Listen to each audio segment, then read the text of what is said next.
Because it's almost impossible to keep track of everything that was released in a single year, I need a little bit of help to talk about the best albums of 2025 so that I can be sure that everything that we're discussing has a few different perspectives and maybe a little bit more variety than if it were just me telling you about my favorites of the year. So I've enlisted the help of my friends to help me complete Self-Titled's Best of 2025. I hope you enjoy.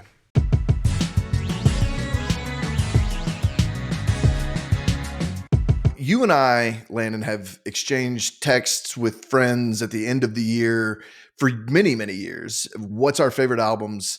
So I was really excited to talk to you about 2025. I don't know where you're at in life. I know life is very busy for you these days. And I don't think either one of us are to the point where we were maybe 10 years ago, where it's just Yeah. constantly just ear to the tracks, just trying to figure out what's going on out there. But overall, what was this year like? What was 2025 for you? Was it an up year? Was it a down year? Overall, how'd you Yeah. feel? Great question. I was kind of reflecting on that. I was on the struggle bus when it came time to okay, what was I listening to? What were my favorite songs of the year? And there just wasn't a lot. And I think that's a combination of things. I'm getting old, right? I got like podcasts going on, I'm listening to self-titled in the car and Prop G markets. Like that's what I got going on. Running the kids around. My son has hijacked the stereo, which is cool because I'm listening to a lot of his music, as well. But he loves my music too. Secondly, I think it's just kind of a down year, man. Again, it could be more with the getting old, but I was thinking about some of the new releases. There just weren't as many, and that happens. We have big years, we have down years, and I feel like we're kind of down this year. And I think that also reflects on some of the concerts that were coming around. There weren't a lot of great shows. I mean, I did see Billy Strings twice this year, which is great. Father John Misty, but yeah, kind of a down year, I'd say. It's funny. I feel like with these types of things, I get out of it what I put into it. And anytime that I've had a year where I've been kind of obsessive and just looking for that thing that gets me excited that I want to listen to on repeat, I'm more likely to find it. And on years when I'm not in that search mode, I typically don't. But it's really cool that you also have your son now to help expose you to like things that were probably not going to be on your radar to begin with. And I'm always infinitely curious about what the kids are listening to these days. I'm wondering if any of your list is going to be influenced by your son.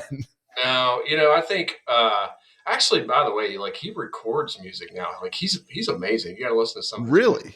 Yeah, he's really good. But I think what I see is a lot more of my influence on him, which is really cool to share music. Like we'll talk about some stuff that I like a lot, he likes a lot, which is really neat. When we're on a family trip with my wife and daughter and son, we got some of this music going on. So I'll find him humming along, singing along, which is really cool. Oh, I know. Last time I saw him, I mean, we were talking about like which Tame Impala record he liked, and like what I a know. cool Oh conversation that yeah, is to have, right? huge fan. Inner Speaker, some of those albums, man. He's a big fan. Well, speaking of which, I don't know. I'll just say this: poor Kevin Parker. I don't think he's making a whole lot of people's list this year. But I don't want to spoil anything, and I don't want to preempt anything in case you do have Tame Impala's new album on your list. But what are we doing here? We have three albums that we're going to go through, and I guess we'll probably just spend the most time with your number one. But I'm curious to get into it. What are you listening to? What's number three on your list for 2025? All right, number three on my list is Joe the Crux, which was a really cool album. It's Joe Keery. If anybody doesn't know him, he's the Steve Harrington guy from Stranger Things, the big haired guy. One of my friends turned me on to this album, and I thought it was excellent. He actually released two versions of this album this year, the Crux, and then another surprise release. I think it was in September or sometime called the Crux Deluxe, which added 12 more tracks to the album, which has been a pleasant Wow. surprise. But yeah, I love this album. Super creative pop album, in my opinion. I mean, the guy's an amazing songwriter, well produced. His first song that I heard was Basic Being Basic off of this album. Mhm. And even though I think this is like a good pop album, It made its way to the U.S. Alternative Radio top whatever list, top one list or whatever it is. But it's probably because it has a ton of '70s and '80s influence. Kind of takes me back to that era. A lot of the songs do. Great production quality, sounds amazing. Even if I'm just playing the album on my mobile phone, I mean, it sounds great. It was actually recorded at Electric Lady Studios in New York, which you probably recognize, and I'm sure your listeners recognize. Jimi Hendrix recorded there, Stevie Wonder, Zeppelin, Daft Punk, Frank Ocean recently, just to name a few. So I think just being there in that environment and around some of the nostalgic equipment, some of the classic equipment there, it had to have an influence on it. This is a real popular album. This is, like you said, this has performed really well. Yeah, And the other thing too that I saw Joe Keery in was, speaking of Tame Impala, was he was in the video for Loser, that's which right. was which was cool. His hair doesn't quite look like it does on Stranger Things, so I had to kind of like check myself and be like, that is that guy, right?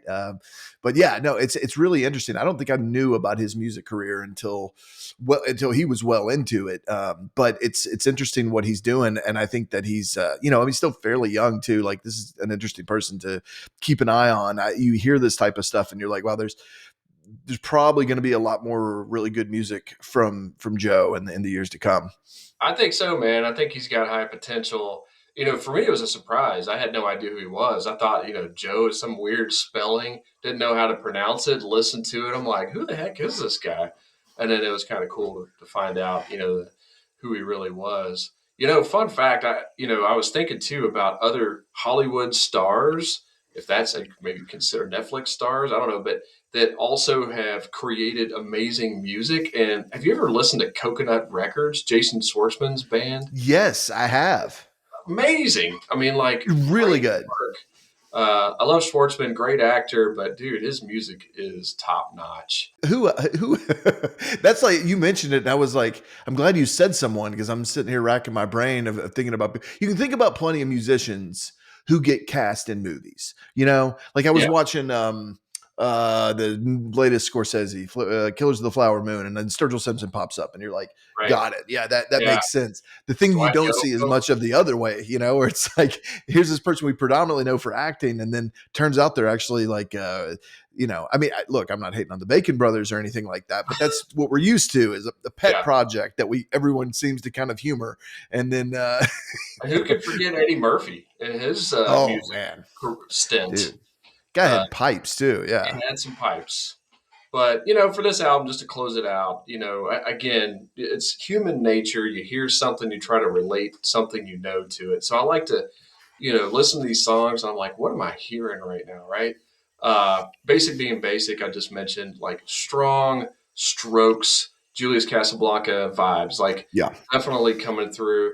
I feel like his music is intentionally, sounds like some of his inspirations, and it's like a cool nod, right? It's not like I'm ripping this off. It's like a really cool nod.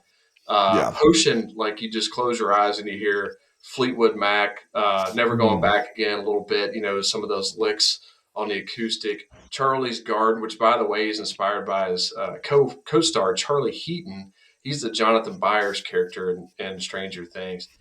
Oh wow. Complete like Octopus's Garden, sounds going on, Yeah. and in Gap 2 Smile, like total Talking Heads Mm. influence there. So I can't help but hear those things when I'm listening to these albums. But overall, solid album. I was hating on 2025, but these are three fantastic albums in my opinion. That's a strong opener. What do you got for number two? All right, number two, ironically or maybe intentionally, is Foxwarren 2. This is their second album. I'll preface this by saying something. Andy Schauf is one of my favorite artists. He's the lead singer of this Mm. band. This is his band project. Andy's released a ton of songs on his own. Amazing artist. If you get a chance to go listen to some of his albums, I would start with The Party. It's one of my Mm. all-time favorite albums. But in this case, it's after about a 7-year hiatus of recording together. This is their second studio album. I got jazzed earlier this year on Instagram. There was just like from Andy Schauf's feed. It was just like him holding up two fingers, and I was like, Okay, that I think they're coming out with an album, which got me excited. But so cool thing about this album, the other band members are Avery Kissick, Daryl Kissick, maybe related, Dallas Bryson, and Colin Nealis. They're from four different Canadian provinces. So Andy Schauf is from Saskatchewan. They're from four of their provinces, and they recorded the album entirely remotely. So Huh. they all contributed their pieces of the album. They saved it to like a cloud somewhere, and then Andy kind of mixed it up on his end. The other cool thing is the namesake is actually a double entendre. So two, yes, second album. But another cool thing is each track has exactly two of the band members contributing. This is another one of those albums, and albums that I seem to love the most are those that really grow on me over time. Like I give it a listen, and I'm like, there's like just enough to want to listen to it more. This is exactly that. Every time I listen to it, it grows on me. It's warm and fuzzy. I love it. I love the sound. But importantly here, it's totally experimental. Andy is like kind of a folkish kind of guy, amazing songwriter. But in this case, they went total experimental. They're sampling golden era classic movies, like Life with Father. I had to look this up. There's just all sorts of sampling going on. Vengeance Valley is another one that's sampled here, and then a ton of synthetic sounds, which is totally not what Andy Schauf is all about. So I love seeing these guys kind of step into that next dimension, really get experimental here, and the outcome is just a fantastic sophomore album by Foxwarren. 7 years is such a long gap, and that self-titled album was so good. The other thing, and I thought the same thing. Listening to it and to hear like just incredible use of samples, and there would just be areas where all of a sudden you start hearing these strings and some just unexpected. When I can't say that I like remembered the album, their 2018 album, like off the top of my head when I was listening to it, but I knew I really liked it, and so listening to it, I was like, this is a little different than what I was expecting, and I feel like that's probably if you have other things, if you have a solo project going on, if you have no real pressure to go do a follow up. It's been 7 years. It's like, well, you're probably going to do a thing because you want to experiment, because you want to do something a little Yeah. different, and because you really want to bring something strong to the table. And I don't know how long it took them to record this, but it wouldn't surprise me. And knowing how everyone was separated and recording it in from their own environments, that this probably was something that they took their time with, that they were really deliberate with. And I can hear that in the production of the album. Yeah, 100%. Me too. And I take your point. I mean, I think you're right. They did it because they really wanted to. They wanted to experiment. They wanted to try something new, and they nailed it, man. I think about some of the tracks here. The first single that came out well ahead of the album release was "Listen to Me." It's probably still my favorite song. I can listen to this all day long. I played it for my son. He also loves Andy Schauf. He loved it immediately. He also completely missed the point. I was trying to get him to start listening to me more often. That's a dad joke for you there. But still, one of my favorite tracks.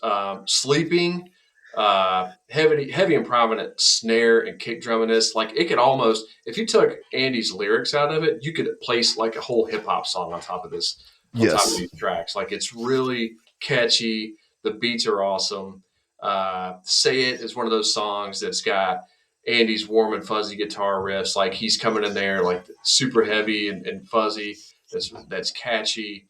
And there's always like Andy's always got themes in his songs, and dancing is always a theme that seems to come through in his album, and it's no different here. Deadhead and Wings are they're super fun songs. They get you tapping your feet, and again, that theme of dancing and is something that comes through. Highly recommend this album. Highly recommend anything Andy Schauf touches. But coming in at number 2 this year is Foxwarren 2. It's such a good pick too. It just has such, like you said, and you could hear it. I mean, I think some of the samples that they're pulling from, but it does have it's soulful. It has a real, I don't know, and it has this ethereal quality to it as well. I think it's a great pick, and I'm really excited now. This cues us up. I mean, those are two strong entries here. What do we have for number 1 for your albums of 2025? Man, my number one album of the year is Way Dynamic Massive Shoe. Uh, Yeah. this album is amazing. It's the third album by Australian artist Dylan Young, who hails from Melbourne, Australia. Shout out to our mutual friend Jordan Deweese, who tipped me off to this band. I listened to it and I'm like, this is me. Like I immediately fell in love. Yeah. This is just an amazing album. Way dynamic. They gained a lot of interest as it turned out, touring with MJ Linderman last year on his Australian leg of his tour. MJ Linderman, also one of my favorite current artists out there. But he caught a lot of attention there. This album comes out, it's got tons of 60s and 70s influence. Read above. I'm always kind of relating to what am I hearing? What does it sound like? And this album, the Kinks coming through loud and Yes. clear. The Beach Boys. There's good harmonies and melodies throughout the album. Again, Talking Heads. I think have a big influence, and of course the Beatles. You're going to hear that in this album, and I think it's all to the good. I think he kind of takes me back on this album to a genre of music, a time of music that really hits me hard. And I can envision us like 25, 30 years ago, putting this album on like a Friday night and just turning it up real loud and hanging out all night, listening to music and chilling. It's one of those albums. Like it just takes you to a good place. And I love it. It's going to be on my rotation for years to come. Yeah, this is such a feel good album, and it's funny too. You mentioned a lot of names there. I totally hear all of that. I even hear some like Nick Drake going on with some of this, and especially a song like "Miffed It." Like I just feel there's a lot of he's pulling from so much stuff, and it coalesces really nicely. And yeah, like you said, and also having a big year, MJ Linderman. If you look at Wednesday and what I know. that album is topping a lot of people's lists as well. I'm glad that you picked this album. It has this. Sometimes you put on an album and it's sort of like you're like, okay, this is a thinker. I'm gonna have to sit with this one for a while and wrestle with it, and maybe it will become a classic for me or something. But this album is immediately accessible. It's like an immediate warm blanket, and I love albums like that where you can just kind of slip into it. And I'm like you too. It's like I heard this, and it's like it just immediately resonates. It's comfort food. I could listen to this. You could throw this on for how many different subsets of music listeners, I know. and it's going to appeal to so many people. It has a real universal quality to it. No, 100%. Totally agree. People Settle Down is the perfect first song on this album. It kind of sets the tone. Like, this is Yeah, what you're getting yourself into. It's an amazing song front to back. And, I couldn't imagine him starting this album any better. Another thing that I learned about this album that's kind of cool is Dylan really handled most of the recording. I mean, it's kind of a one man show. He's got, a touring band that comes in and helps him cut some tracks every once in a while. But he engineered it, he mixed it mostly in his home studio. But I tell you what, I mean, it feels polished, man. it It's like does. lo-fi vibes to it, but super polished. Like I feel like the he did a remarkable job. And when you listen to songs like Ibiza, I mean, it sounds like again, David Byrne wrote the song and performed it live, and I love that. Like it's like a really really cool how he's really captured that sound that David Byrne has inspired him to do. And you hit it, Miffed It, amazing song. Yeah. Uh, and I was thinking about I talk about what things sound like. Every once in a while, I'm like, what is this song about? And in this one, I'm like, he's really talking about it's okay to just screw up and miff it every once in a while. Like, be Yeah. okay with that. And the whole album is like that. It's just like, hey, we're cool, we're chilling, life is good. Don't worry about things. But I'll tell you this. So the my favorite and the one that keeps growing on me is Mercy Town. It's Yeah. a really, I mean, it takes you through all the emotions, right? It comes in, it's almost like a sad song, like poor, this Mercy Town is shutting down. Like, well, God, that sounds terrible. Why is this happening? And then it just starts to pick up a little bit and the mood changes a little bit. And right in the middle of the song is this interlude that takes you to like this funky disco circus somewhere, and you're like, "Where did this come from?" And then like everything's fine. It's just a feel good song that kind of captures the essence of the entire album, like you said. It's just a feel good album, one that I could just put on repeat and listen to over and over again.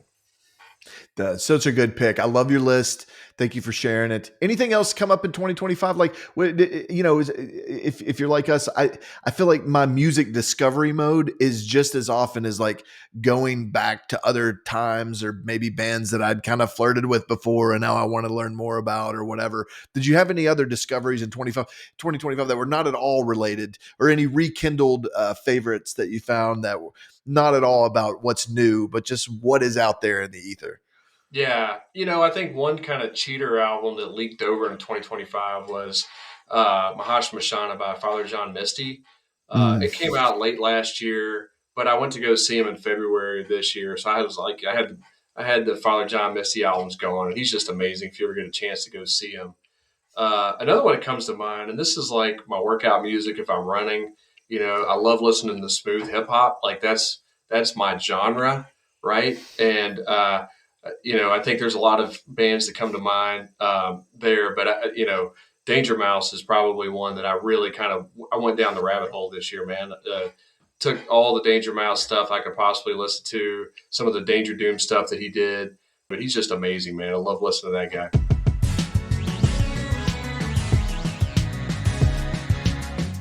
Well, you've got a nice list here. I think we have a list of 10 on your end. Is that right? I have 10 that I would like to talk about. So, but let me sort of begin by saying that, this year apparently had a lot of musicians and bands putting out stuff, his from like my youth, and that I didn't include in this list. But just for information, and I'm surprised by this too. We had new music from Sarah McLachlan, Nine Inch Nails, Bush. Bush had a new record. Did you know Bush had a new record? I did not. I did not either. Garbage, Wow. Garbage, Filter, Wow. Tori Amos. They all had records this year, and I didn't know until like this week. Wow. And none of them made your list, or did some of them None peek of in them there? made my list. No, no, Wow. and I mean that's a testament to the artists that are on here. Actually, it's just my personal opinion, right? The one of the reasons I like to talk to so many people is because it's a different perspective. Me alone, it's like, well, you only get a fraction. First of all, who could cover everything that's out there? And then, like, yeah, it's nice to have healthier perspective by in involving more people. I'm really interested to dive into your list, and we can just get right into it, man. What do you got? What's number 10 on John's list? Number 10, I have Chevelle, Bright as Blasphemy. So Chevelle, I've always loved them. Have got basically a huge Chevelle playlist, and as far as bands go, they are consistent. Every single record sounds like Chevelle. That's it. They sound like Chevelle. They don't sound like anybody else. It's the Loeffler brothers. This specific record was produced by them, so they actually sort of did this solo, which you can't even tell because it just sounds like Chevelle. Big riffs, and I'm just adding it to the playlist. It's good. Nothing really to Nice. stand out. It's 10. It's Number 10. 9. Yeah. So number 9, I've got the Black Keys, No Rain, No Flowers. That band is yet again, it's kind of like the lo-fi garage rock version of Chevelle. All of their records kind of sound the same. And yeah, after the 2024 Ohio Players record, which I loved. Did you listen to that record? I know of that record. I did hear it, and I did appreciate it. Yeah. Yeah, it was fantastic, but they had a tour that was basically set up to promote that record, and the touring company booked all these big stadiums, which when I think of Black Keys, I don't really think of stadiums, and apparently Right. nobody else did either. And yeah, they ended up canceling that entire tour and basically went straight to the to the recording studio and made this record. So Well, it's a big conversation piece this year. Is like, can band like is this still a thing touring stadiums and all this? And they were at one of the centerpieces of that conversation. But hey, at least they made good use of their time. right, I think it was just more like to clean the egg off their face and maybe nobody will pay attention if we just make another record. And Right. this one not as good, but that's why it's number 9 on my list. Number 8, Tate McRae. Do you know Tate? Tate's not on my radar. Okay. She's a pop singer, right? She's 21 years old. This is her third record. It's called So Close to What. Yeah, I don't think of your friends, many of us listen to pop, but I really enjoy pop music. And yeah, she's a Canadian multi-talented artist. She got her like claim to fame immediately. She was 13 years old on like Dancing for the Stars, and she got picked up. Anyways, she really hit the mainstream in 2023 with her record Think Later. Loved that record. She's, as I said, Canadian. I started hearing her whenever I was skiing in 2023, and I was like, this is some good stuff. And sure enough, she started, hitting the charts. And this new record, So Close to What, awesome. And I mean, it's pop, but the songs have a complexity that you wouldn't typically expect. Yeah. And I listen to a lot of pop, so I listen to like Dua Lipa and and I really like her. Demi Lovato is another big artist that I enjoy. But Tate, she's 21 and she's just killing it. It's really good. The new record, I think, sort of sounds a little bit like Lana Del Rey, maybe some Doja Cat. But the production is just top notch. And yeah, she's a workaholic. 21 years old. This is her third record. Wow. Love it. So, yeah, you're going to hear some sort of a diverse genres in my list. Yeah. Hey, that's why you're here, buddy. Yeah. For number 7, I have Lily Allen's Weston Girl. And honestly, this is probably a little high on my list for the record. I'm a pretty big Lily Allen fan. But this record musically is not as strong as some of her other art. But what I like about this one that makes it sort of stand out, and the reason why I included it on this list, this specific album is basically a pop opera about infidelity. She was married to David Harbour, of Stranger Things, Oh yeah. So do you know what I'm talking about? Oh yeah. This made a lot of headlines. Yeah. Yeah. This is her breakup album, so to speak. So you know how like the Who had Tommy about like, the pinball wizard? Yeah. He's got it about, her whoring husband. Right. Yeah. Yeah. And, that's true. I mean, from a musical aspect, it's straight candy. There's nothing really deep here. It's not like wild and stuff, but from an entertainment standpoint, it's, just juvenile shit slinging. It's hilarious and I love it. That's great. She's always interesting. Yeah, it's extremely vulgar and salacious, but it's worth a listen to it. And it made my list because I was like, hey, there's not many times that a record's going to be doing something like that, So number 6, I've got another sort of like artistic album, and that's the Queens of the Stone Age, Alive in the Catacombs. They've got a huge catalog to pull from. A lot of their songs deal with sort of death and anxieties. It's a little complexity and things there.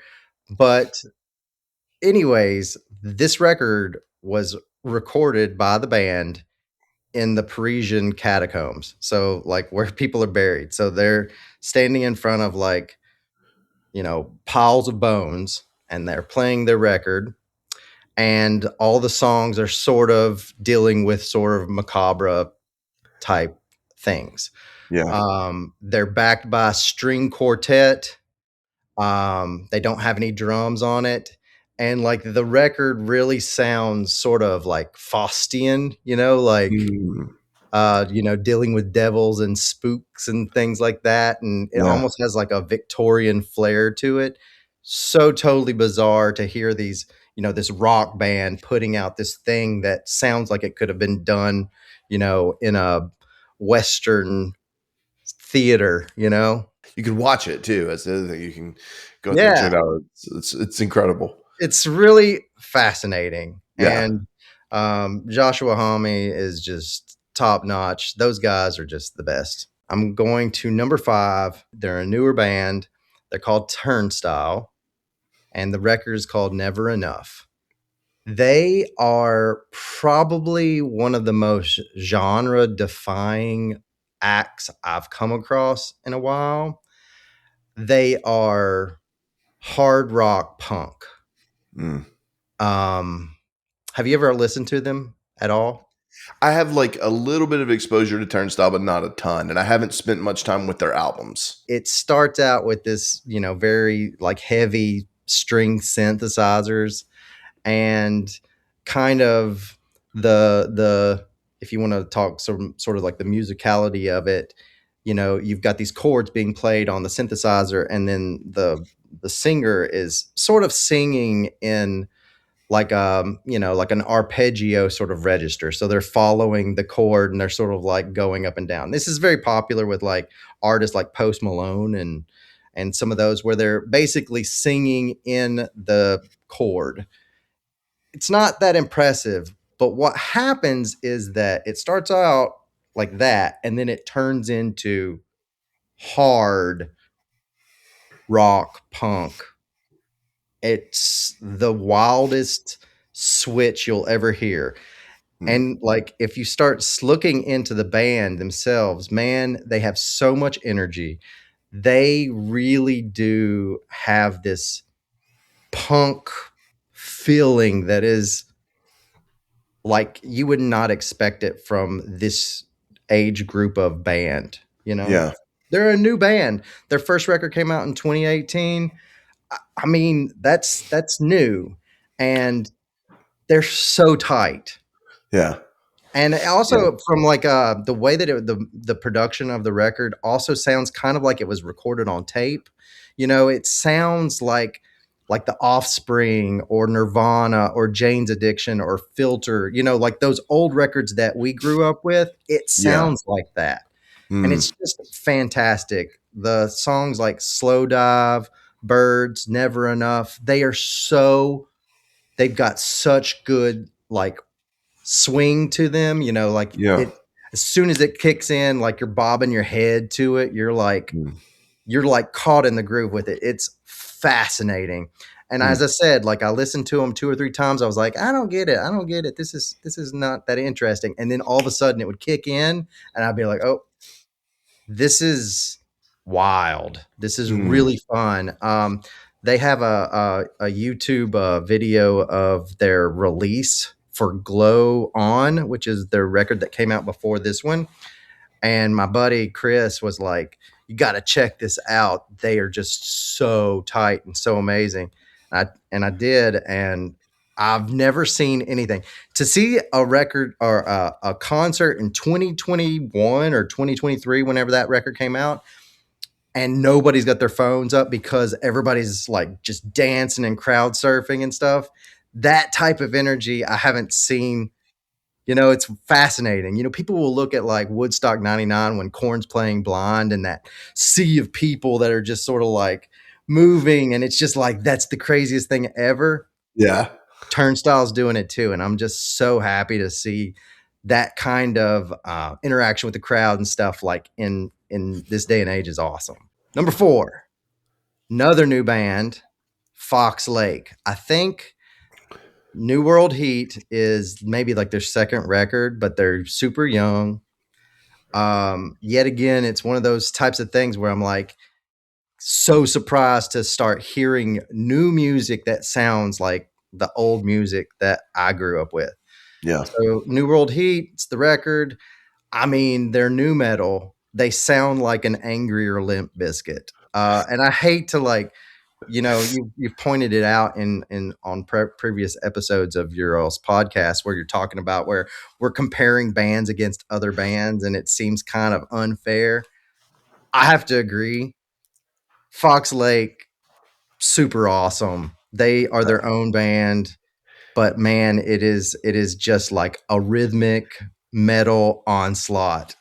And to watch videos of these kids playing and like touring around, I call them kids, they're like 23, 24 years old, but like to see them doing what they're doing, they are like the most clean cut little white boys you've ever seen. I know this is so silly for me to call them like that, but that's really what they are. And they're awesome. I love them. And Yeah.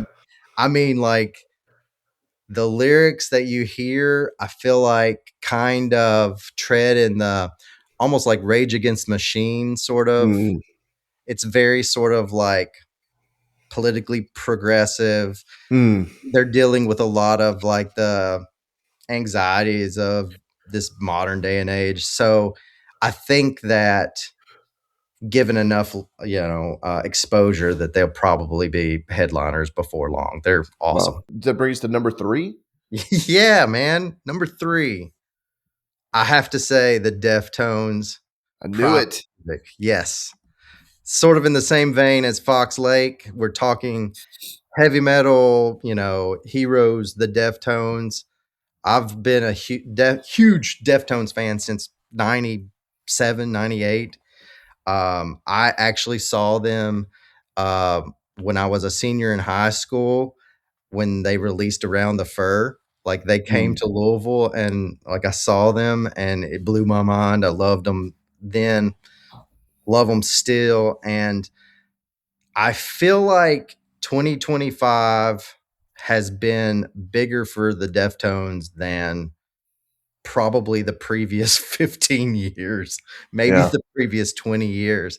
Like they Mm. were a big band. They were like at Ozfest and stuff like that, but they were never really the headliners. And when I saw them when they were touring around the country, they were doing, small venues, doing, 3,000, 5,000, head venues. But now I think they're doing, stadiums and huge, huge festivals, and they're at the top. And the new record, Private Music, I really feel like jumped back into like what makes the Deftones awesome. They deserve Mm. all the acclaim. The record's fantastic. It definitely falls more on like sort of the alternative rock anthems that they sort of did, which is sort of like slow, loud music, and I really like that. Whereas I felt like the previous two records, Ohm and Gore, kind of were a little bit different and not Mm. quite as sticky. So this record was very tight for me. I enjoyed it a lot. So that's number 3. You were like the OG Deftones fan of the people that I knew. I know some people that like the Deftones, but you were the first one I remember kind of singing their praises, and I thought it was cool when this album came out. Like it's gotten a lot of love. Like people are really Yeah. singing the praises of this, and you're right. It's interesting to see that after. I mean, usually at this point, you named off a whole list of bands that have had new albums this year, and you usually just don't hear anything about it. So to have Exactly. this kind of pop off has been super cool. Yeah. I'm thinking it's probably because of TikToks and the youngins, Yeah, yeah, that, that's right. whenever I was like auditioning for my TikTok reels and those types of things, and I'm looking for like new music to dance to and do my little TikTok jigs. I'm like Deftones, Right. clearly, right? Hey, I would watch that. I'll follow your channel if that's what you're doing. I'm all about watching John do some Deftones. That's TikToks. That's me. You sold me. Everybody Boom. wants to see like a 45-year-old man dancing to some like TikTok dances and to Deftones. I don't Yeah. know, man. Got to make the kids proud. For sure. For sure. Okay. So moving on, we've had two heavy metals back to back. We got Foxlake, we got Deftones. And then my next two picks are going to be like, what the hell is this guy smoking? For sure. All right. Well, probably. So I was looking at my list of albums and bands that I have listened to the most in 2025. And Arc de Soleil is Mm, my number one. Okay, so wow. even though this is my number two pick, Arc de Soleil as an artist, I have listened to them more than any other artist for the entire year. Have you Wow. ever listened to them? Yes. Okay. Yeah. And you know, they're swimming in the same waters as a lot of the other bands that Yeah. I like too. That vibe is that sort of like global vibe. It's like, where do these people come from? Who is doing this, and what decade is this right now? Like, Right. I love that vibe. So yeah, I think this is a great pick.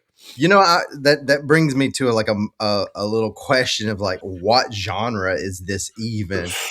You know, and Yeah, I they know. fall up. I saw a few people talking about like psychedelic rock. You know, Mm, yeah, yes, yeah, maybe. So the way that I found Arc de Soleil was through, if you're looking at like bands like Bin, yep. and usually Arc de Soleil will sort of like be suggested along. Makes Pretty sense. sure that's how I found them. Yeah. Yeah, and I'm gonna be honest. I think Arc de Soleil is better. Nice hot take. I love this. I love Khruangbin, whatever you want to call them. And look, they are kind of like cheating because the bassist like sachets right to the forefront, and everybody's like, you know what? I'm a Khruangbin fan. And let's be honest, like they got good music. It's good. It's kind of like soundtrack music, right? It like it plays. It goes great with a movie, right? You could see like a Paul Thomas Anderson movie and like imagine Samuel L. Jackson blowing somebody away. Yeah, Listen to some Khruangbin. yeah. Love Khruangbin. Arc de Soleil though is a little bit more upbeat. Mm, It's a little bit more of a diverse mm, palette of musical textures. The record was called Lumen Rain. As far as like Crane or as far as Arc de Soleil is concerned, it's probably more a little bit for it. He's more established. He's trying new things, and this specific record has vocals, a lot more vocals on it than some of the other records that he's put out. You can hear a lot of like Indian sort of influences going on. These are the type of melodies that you would hear on like with a sitar. You would mm, expect a sitar to be playing them, but he's playing them with a clearly a Strat of some sort, like an electric guitar. mm, Very pop, rather than being like completely influenced in that sort of um you know Middle Eastern vibe. Instead of doing that, it's the songs are very pop. There's hooks, lots of riffs. It's very riff oriented, and they're just awesome. He's pretty much a one-man band when he's putting these records together. And I just absolutely can't stop listening to it. In my day in at work, I can't necessarily listen to a whole lot of things with lyrics and things in them. mm. So I listen to a lot of instrumentals. So Arc de Soleil is right at the top of my list of things that I'm going to be playing. Love it to death. That record is fantastic. Lumen Rain is what it's called. Number one. This is their first record. Balu Brigada. And the name of the record is called Portal. Um, they are yet again one of those hard to define genres. Mm-hmm. Um, but this was their debut record. So a lot of the songs that are on this record were singles that were released that are sort of compiled together, and this is their first full length album. Um, Mm. So that's why I gave it to number one. Why I put them at number one, because they're a fantastic band. I listened to the singles a ton throughout the year, but to see them actually put it all together and put it together, that's awesome. What is this? So this band, I think they are uh, brothers, Henry and Pierre Beasley. They're from Auckland, which is in New Zealand. Bands that I would put as sort of contemporaries to them, I would definitely put like Management. Mm, Another, they really remind me of a band called the Jungle Giants, which are from Australia. They're from Brisbane, Australia, but I would say that they're very similar to them. Um, you also get tones of like the Strokes. A lot of people think that the songs sound like the Strokes, just the way mm, that the songs are sort of pieced together. And if you start listening for the Strokes, you start hearing the Strokes. mm, But they're a little bit more pop, a little bit more tight. The productions and everything are really like, it's just it's dancey type music. Management, Tame Impala, very dancey music, but it's not your typical rock. It's not your typical pop. It's not indie. It's just this sort of modern alternative rock. That was what I would call it, like a modern alternative rock. I love it. I think it's fantastic. And if you're looking for like a single to try out of Balu Brigada, So Cold is mm. such a good song. So Cold, fantastic. Love it to Yeah. death. I could play that song on repeat all day long. It's upbeat. I'd be shaking my little butt just like my TikTok dances. It would be fantastic. I just It love it, is love it, love it. very good. So cool. There are a couple others too that I took note of when listening to this album, which is Backseat, Sideways. Like it is Yes. good, and I like all the descriptors that you're using. I think it's fair assessment, and it's also fun when you find a band. First of all, I don't know what the hell they do in Australia, but it is just like it is the source of great music, just constantly for the last several years. So I love that, and then it's just really cool when you find a band that is. It's their first full length album. Yes. It's like it's always fun to find a band where it's like, what comes next? Based off of Yes. listening to this, it's like this could be a really interesting band to follow. I think so too. I would like to put so those were my top 10, but like I can't not mention this other artist. She's only got 2 songs out right now that were released this year, and I'm sure next year will be awesome and she'll probably release a full length album. But Eka Vandal, I think, is phenomenal. I can't wait for whatever that person does. So if I'd put like an extra like asterisk, like Hmm. top single, Cruising for Self-Soothing is such a good song. It would be up there. Molly is such a good song. So I would definitely put her in that list as well, even though she doesn't have a full length record. But yes, 2025, it was a year. I like your dude. I love your list. It brings a good variety here. You have always been like of all my friends, like you have a very out of the box way of thinking about music, of listening to music, and it's a really refreshing to hear your list. Buddy, thank you so much for joining me and giving me your list. This has been a blast. We'll talk again soon. Before the end of next year, we won't just limit it to having you do crash courses on the music that was released that year. But I really appreciate it, and yeah, this is a great list. Okay, 2025. I feel like this has been an interesting year for a lot of different reasons, but I don't think I know anybody quite as plugged into like what's going on with what's coming out as you, Jordan. I'm very curious to hear what you have, but I'll get us started with number 10 on my list, which is Little Sims with Lotus. I've been a big fan of Little Sims since her 2019 album, Gray Area. This is her 6th album, only 31 years old. Like she's got still a lot more music left in her that's going to be really good. I really enjoyed this album. Wet Leg Moisturizer comes in for me at number 9. This was their sophomore album. A lot of fun. I have a lot of fun listening to this band, and I think they also have an interesting future. Sophomores can be tricky albums, and I think they did a great job with it. Number 8 for me Saba, No ID, their collaboration from the private collection of Saba and No ID. This is a hip hop album, amazing collection of hip hop songs, great verses from Saba, and incredible production from the legend No ID. This was my favorite hip hop album this year, even though that Clips album that is getting so much discussion right now, it was incredible too. Number 7, Panda Bear, Sinister Grift, another legend, Panda Bear, showing he still has it. Very accessible album, I think, from Panda Bear. Number 6, they are gutting a body of water with the album Lotto, is Philly band, 4th album. They were not on my radar until I would say last year, I think, is when I started getting into them. So I was ready for this album. Very good. Number 5, I love my dude Shame.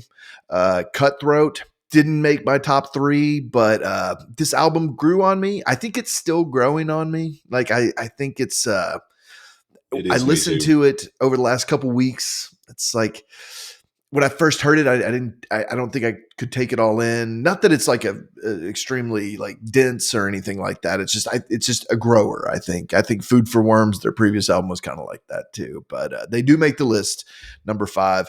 Though I'll be honest with you, 10 through 4 here, like you give me a different day of the week and they might be a different order. Good but change. Number 4, Wolf Alice, The Clearing, from London. They're another band with their 4th album. Been a fan of Wolf Alice for a while. Really, really solid band. Saw them at Third and Lindsley in Nashville several years ago.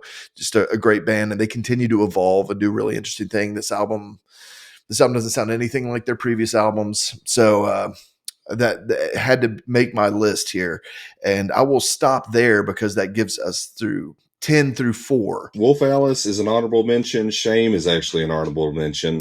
Didn't crack the top 10. It's still growing on me. I can't. Yeah. I have nothing against them. That Cutthroat. Right. I get it. It's like you said. I think it's growing, and it will continue to. But it is growing. I also feel like their sound is becoming a little bit cleaner than what it was on previous albums. I don't know if that makes sense. There's there's less texture to it, and I kind of like a little more texture and sound and cleaner, music. It does sound slicker. I feel like, and I feel like it's interesting. Fontaines nothing DC's wrong with album. Nothing wrong with that. I mean, I even I felt that way with Fontaines DC's Romance a little bit too. That's another one, yeah. Like I really like that album, and it also grew on me. And I think that even over the course of the following year, this year, I've grown to like that album more. And I kind of expect the same from Cutthroat. But it feels like these bands are kind of like, hey, the post-punk thing is good, but let's see if we can aim higher than that or aim bigger than that or whatever. But it'll be interesting to see how that plays out. But give me your 10 through 4. What do you got? What are you working with? All right.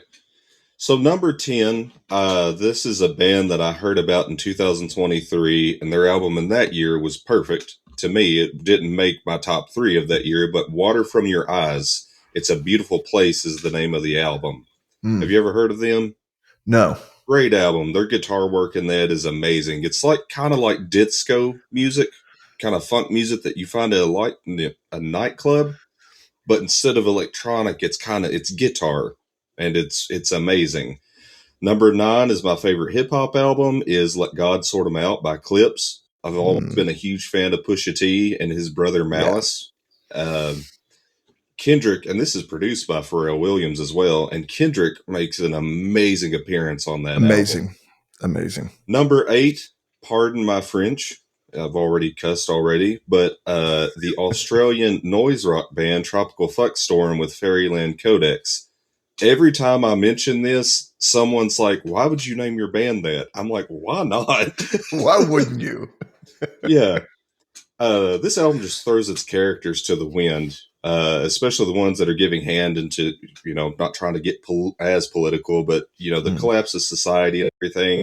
Anyone wants to listen, Goon Squad is a great song off that album. Number 7, country music. Today it's just a genre. It's ruled by, generic cookie cutter, formulaic, algorithm plays trash by people that lack the talent to even name a bar different than their own name.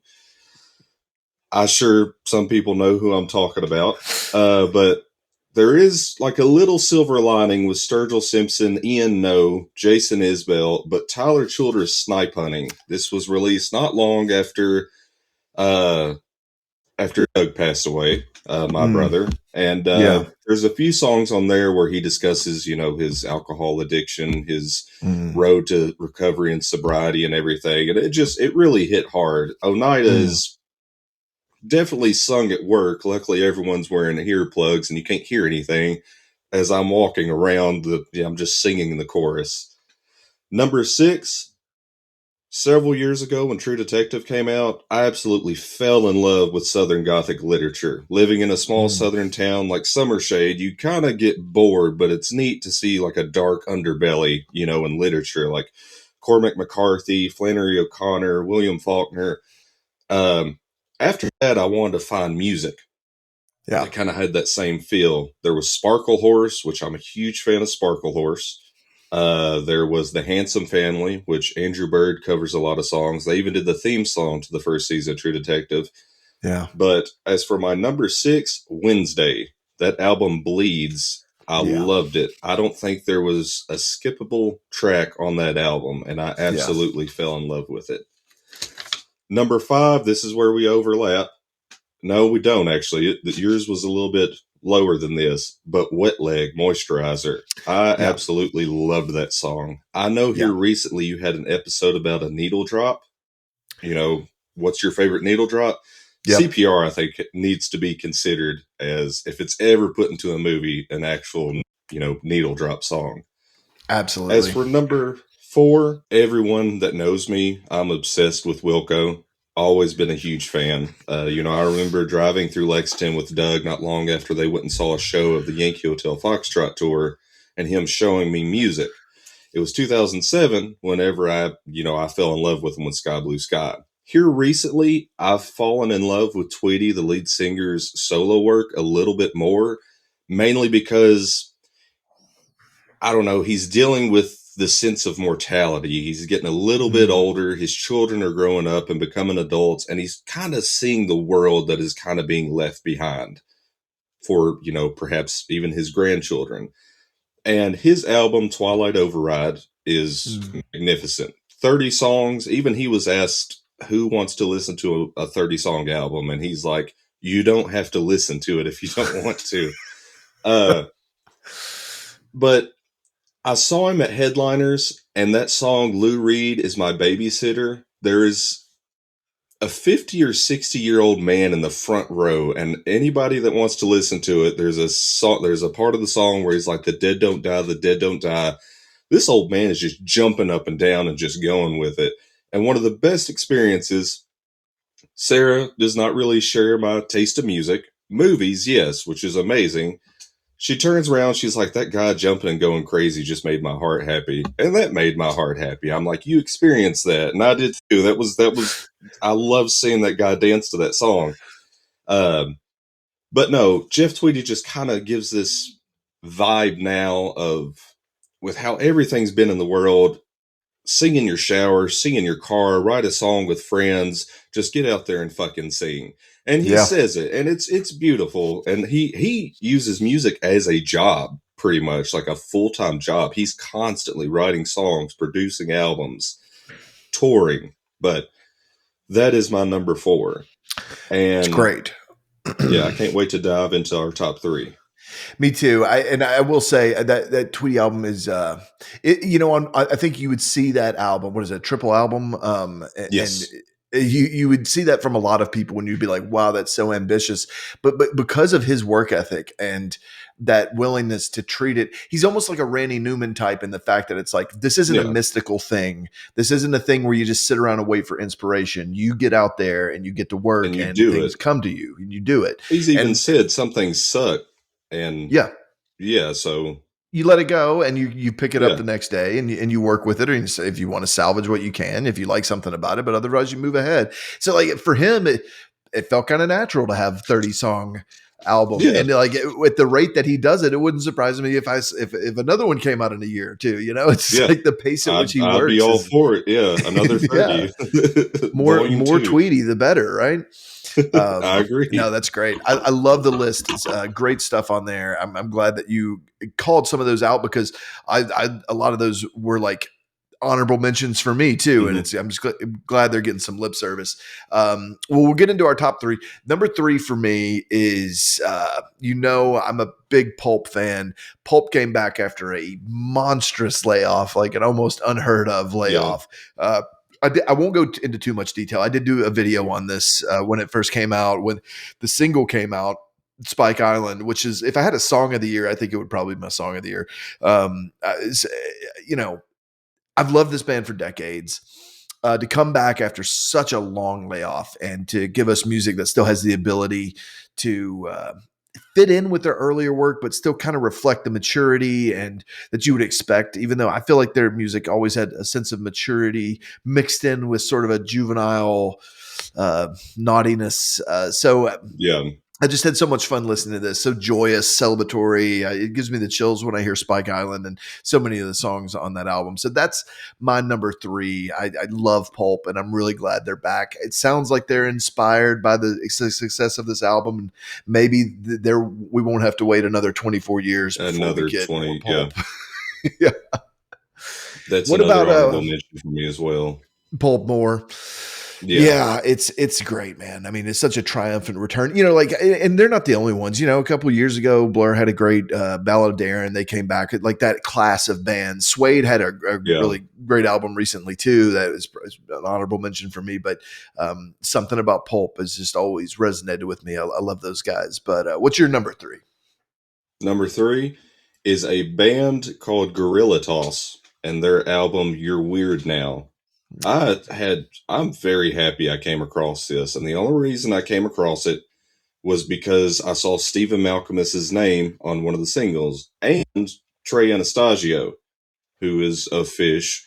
Um, I loved it. I had so much fun with this album. It was constant repeat in my car, like just constant loop. If you like Devo, if you like synthie art punk, it's a good album to listen to. It is a weird album, not in a bad way. Oh, Synthie Art Punk. You've got me hooked. That's great. Okay. Number two for me. I feel like we're going to start having some overlap here. I don't know. Mhm. I just know that you're a big Viagr Boys fan. I'm also a big Viagr Boys fan. I can't call this a self-titled album because it's Viagra Aboys, but it's Aboys. essentially they say it the same way they say the band name. Yeah. Swedish band Viagr Boys. Theirs is their fourth studio album. Loved their previous album, Cave World. When I saw them live, co-headlining with Shame in Nashville, I went from really liking this band to absolutely loving them. They're just such a force to be reckoned with. I know that you've seen them too. This album has everything that you want from the Viagr Boys. It's hilarious. It has this real teeth to it, though, and it's a party record. You know, I feel like even though that's still the case, there's a little bit more depth here than I was expecting from a Viagr Boys record. Or even like, I didn't even know I wanted that from a Viagr Boys record. Yeah. But, Medicine for Horses is a great example of a track that I didn't know that they were really capable of doing. I didn't know that they had that gear in them. And it might even be my favorite. It did catch me by surprise. Yeah, right. You don't expect that, but Yeah. boy, they really pull it off, and they stick to their bread and butter. Though I mean, overall, it's full of bangers, and I don't know how many times I've listened to Bog Body this year, but it's a lot. Uno 2, another standout, but like Cave World, I think it's a very consistent album, and I was happy they were coming out with one, but I was surprised at how listenable it was and how often I just found myself being like, let's throw on that album again. So that's my number two. Same here. I love it. Same one. Okay. I say yes, Viagra Boys. I say it's loosely self-titled. Viagra There you Boys. go. Yeah. Sebastian Murphy was actually on the Daily Show, and they're like, "How do you pronounce it?" He's like, "It's just Viagra Boys." Yeah. Have you noticed it looks like the Sonic Youth album cover? Their new it does album with the dimensions and the yeah. It's true.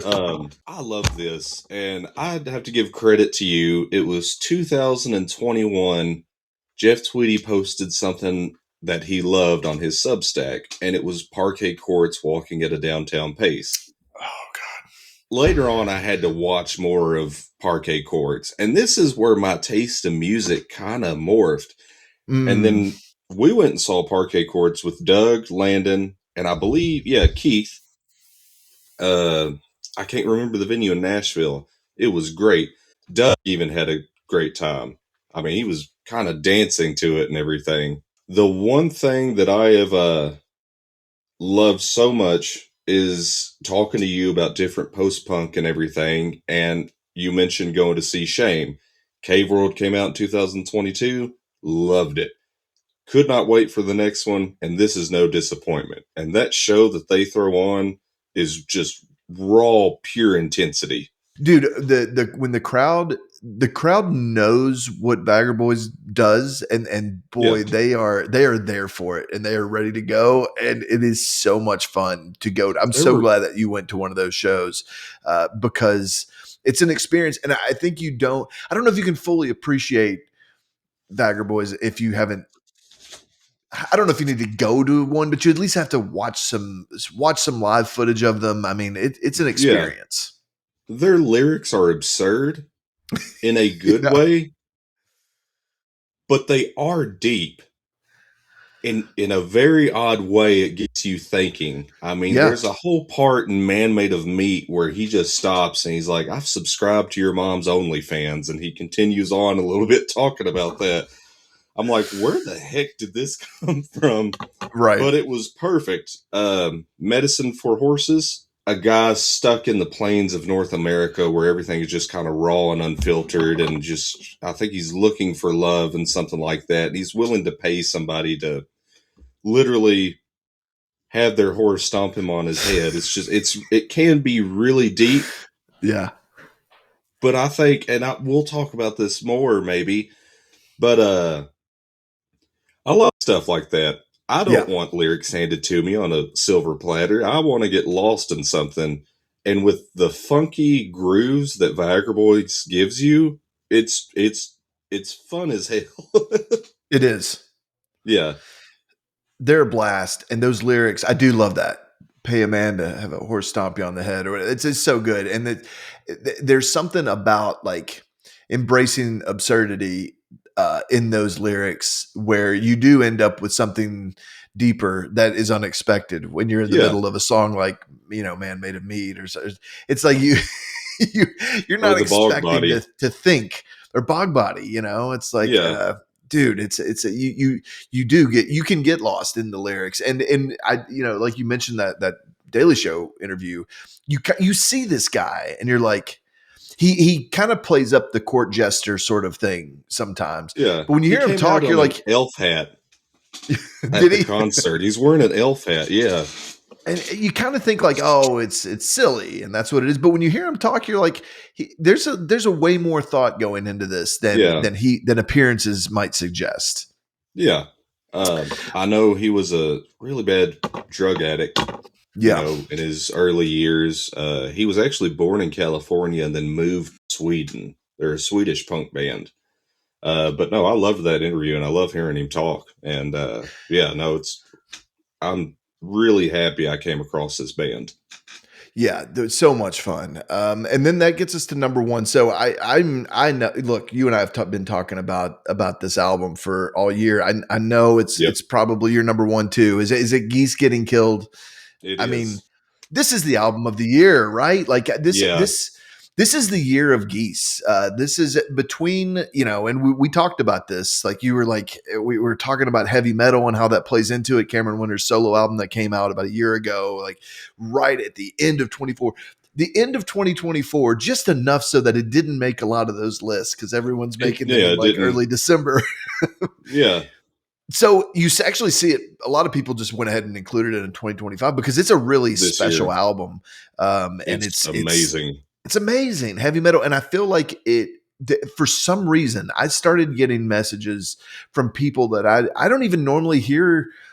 We don't always talk about new music, but like a friend of mine who really likes like classic rock and stuff, he was just like, man, I heard about this and I just thought you might find it interesting. And it's like, you're just hearing from people like it got into the world and into people's ears. Like, I don't know what happened with heavy metal that started happening, but I feel like it created this buzz and kind of like this fertile ground.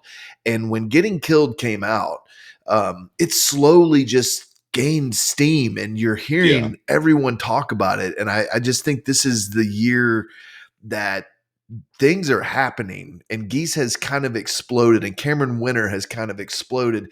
And I was interested to talk to you about this because of their previous album, 3D Country, you've been talking about more than anyone else I know. Like, you're obsessed with that album and you loved it. Yes. And so I was really interested to hear you talk about Getting Killed in context of with 3D Country. You know, like in some ways, I feel like it is a little surprising that 3D Country wasn't this album that blew up and that they got massive with, right? Because this album feels a little bit more like, I don't want to use the word more sophisticated, but it's layered, it's textured, it takes a little bit more patience and a little bit more effort. Whereas I think 3D Country kind of just pops off of the speakers at you. So I'm a little surprised, but I want to know how you feel about it. Yeah. I switched to Spotify in winter of 2022, and I was driving to Bowling Green or somewhere, and a song from it's their second album. I haven't heard their first album because it's not really released, but it's like around YouTube and stuff. Yeah. But Projector was their second one. I'm like, I like this song, and I'd listen to it. Come summer of 2023, Oppenheimer is released. And I am needing something to keep me awake, driving from Summershade to Nashville to an 11 p.m. show of IMAX 70mm of Oppenheimer. That is a 3-hour and 11-minute movie. So I'm driving, and I'm like, I need something to keep me awake. And I heard Geese, and I'm like, oh, they got a new album. When you say pop your speakers off, I've ruined the speakers in my car. I'm not going to sing it, but 2122, one hell of a song. It explodes. When you're on 30, every time I get a high-pitched sound in my car, it's just like a little buzz. And it's because of 3D Country. I fucking loved 3D Country. Yeah. And then come along to December of last year, I see an album cover. I'm like, that looks like the guy from Geese. And sure enough, I click on it. That album didn't even have to grow on me. It immediately hit. I don't know what gave him the balls to release a solo album, but I'm glad he found them. Yeah. I loved heavy metal. And it even hits harder. I'm for sure in the next few years, that's probably going to be in my top 10 of all time. It has to be. Because during the summer, it hit harder after my brother Doug passed away. Right. I never shared with him Geese. I tried sharing Cameron Winter, but we both know how everything was with him and everything like that. And there are just some lyrics on that album, and this is what I was talking about earlier, and you've even said it. Something could be so vague, so out there that you're like, what does this mean? And you could be put in a certain moment where when you hear it, you've just been punched in the face or the gut in a good way. And Try As I May brings me to tears every time I hear it. And just thinking about it right now, I get a little emotional because I kind of put myself in Doug's shoes a little bit with everything that was going on with him. And I really wished he could have given it a listen. Yeah. Anybody that wants to listen to heavy metal, there's not a lot of singing to it. There is. Sarah, not a big fan of it. She's a Swiftie. She's used to singing. He speaks a little bit through his music. Yeah. But there's a vulnerability that I just love about that. It's more honest to me. He's not the best singer on heavy metal, but at the same time he is.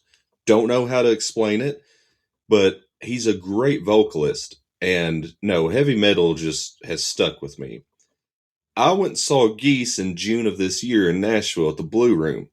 Jack White owns the Blue Room. Mm. Jack White was there. I'm like, that is awesome. And I promise I'll get to Getting Killed. I just love talking about this. Let's go.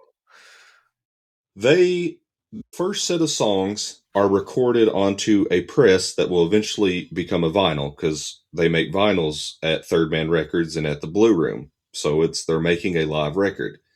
The last song is Trinidad, which is the first song on the album. Anyone that wants to listen to Trinidad, I beg you to, and I defy you to tell me it's a terrible song.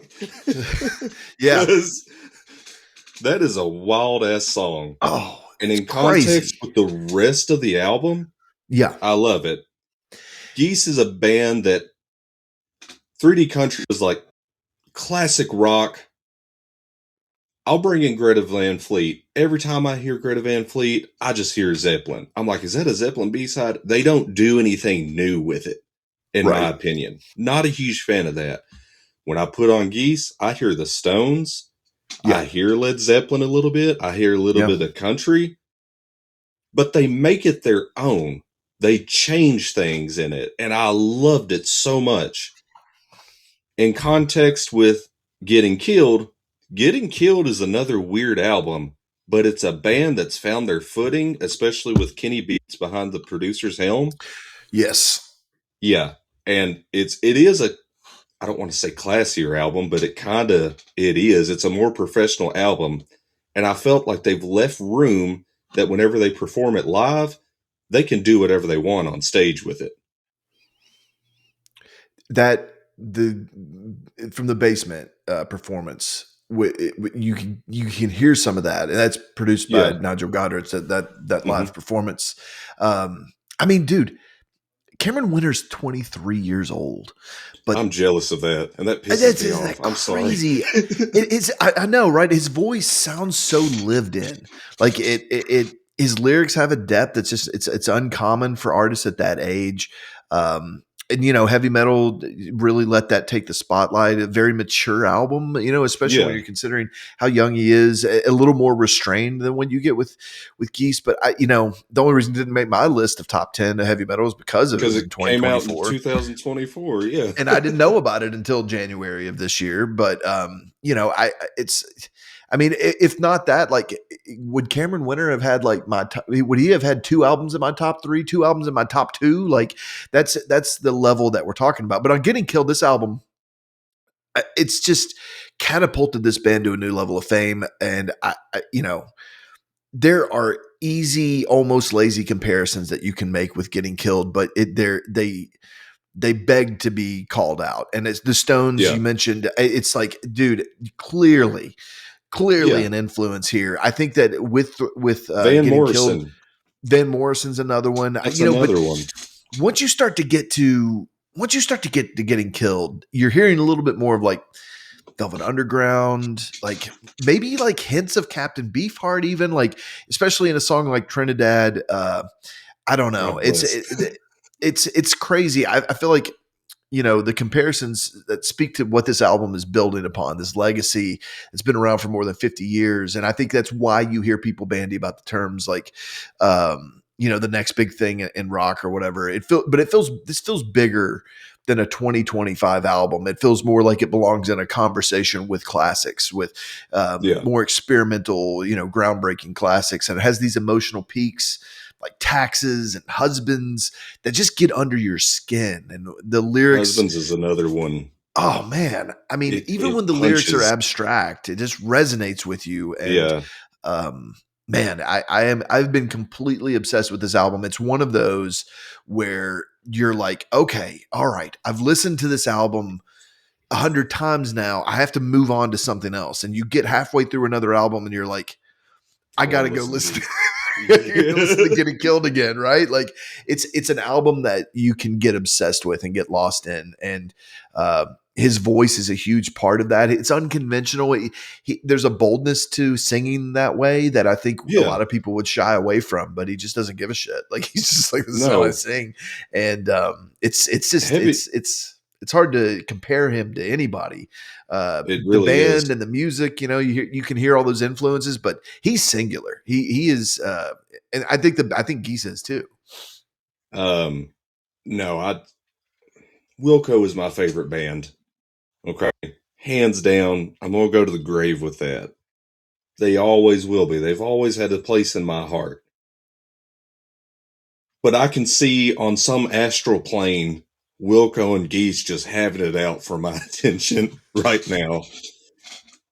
And I don't know, imagining that battle is pretty fun. Not trying to like insult Wilco or Right. Geese or anybody, but my God, I came across this randomly on an algorithm, which algorithms and stuff like that Right. put out a lot of trash. Sometimes they put out wonderful stuff, and this is an example of that.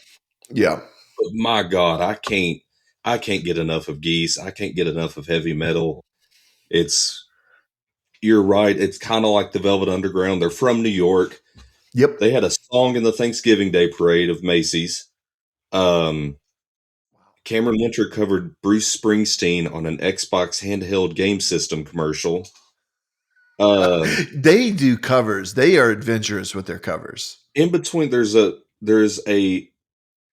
space in 2122, and whenever Brian Wilson died, I was at that concert. They're like, hold on a minute, because the song just stops, and then they go nuts on the album. But live, they started like, just give us a second. They started tuning their guitars, and they did Surfing USA, sorry, and it was perfect. They even covered Velvet Underground in one thing or another, and that's going back. They can do whatever they want because on these albums they've left enough space to be more creative and just give each concert a different flavor than what's on the album live. God, man, I can't get enough of it. Okay, someday we're going to do a deep dive and we'll have to this is one of those, it's like an instant classic. A lot of times, on this channel, like what we're doing is we're going back and picking our favorites. And it's rare that like, usually you have to sit with an album for a decade or two. And then you realize like, oh, this is an all timer for me. It's like, Getting Killed for me. It was just like, I'm not saying it was on the first listen because the best albums for me are ones that are just out of grasp a little bit and you're hearing it and you hear the genius in it and you're like, I'm almost there. I got to listen to it more because I got to go a little bit deeper. And that's why you keep going back to it.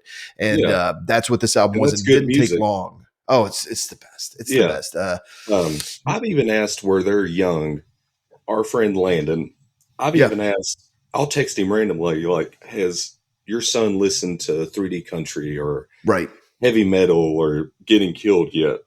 And he says, yeah, and everything, but I don't know if like his son has had the attachment to it. Cause I remember him saying he's been listening to a lot of Zeppelin and stuff like that and classic rock. In my head, I'm like, he's close to their age. I feel like he's a little bit closer than I am to their age. I want to see how that is because I read an article on Dazed where they were interviewing people at a Geese concert and they're like, what is this band to you? And a lot of people were like, I believe this is our Nirvana. And I kind of agree with it. And I'm just kind of jealous that they're that age. And I'm jealous that I'm no longer in the age to be able to listen to this. And, young. And have that be your band that like breaks you in. Yeah. I'm the same way because my nephews, I'm about to see my nephews in Christmas and like it's the question I'm going to run up and ask them. It's like, have you heard Geese? Do you know about Geese? And they probably don't. I mean, they're because they're teenagers, but they're not quite like they're still in high school and stuff. But it's crazy. That's crazy. I know, man. It's wild, but that's how it happens. All of a sudden, you turn around and you're like, wow, you're about to be able to like serve in the military if you wanted to. It's crazy. But I don't know whether they'll be, but it's like, man, I know what you mean. There's a band that can kind of define you if you catch them at the right time and they're peaking at the right time, that it can really kind of just, and man, it's just 23, 23 years old is insane. Yeah. And I mean, you go back to 3D Country. I don't know. What was that? 21 or something? Like was he 21 at that point? 21, something like that. So I heard someone say that this is like the first band that is like Gen Z. That's like, this is a band, not only the listeners are Gen Z, but the people in the band are Gen Z. Yeah. And that, I think that kind of is speaking exactly to what you're talking about. There's this like thing that you're right. Like and I'm much older than you, but like by comparison, like we're over the hill compared to what's going on here. And I envy that youth and that vitality, but I'm really glad that we can also have ringside tickets to the whole thing. Yeah. Man, thank you for joining me. This has been a blast. We'll talk again soon. Thank you. Yeah, for sure. And hey, if you're out there, give us your thoughts on this. What's your album of the year? Are you geeking out about Getting Killed and Geese as well? Let us know in the comments. Like the video, subscribe to the channel if you listen to Podcast World. Follow us in Podcast World wherever you get your podcasts. And we'll talk to you soon, buddy.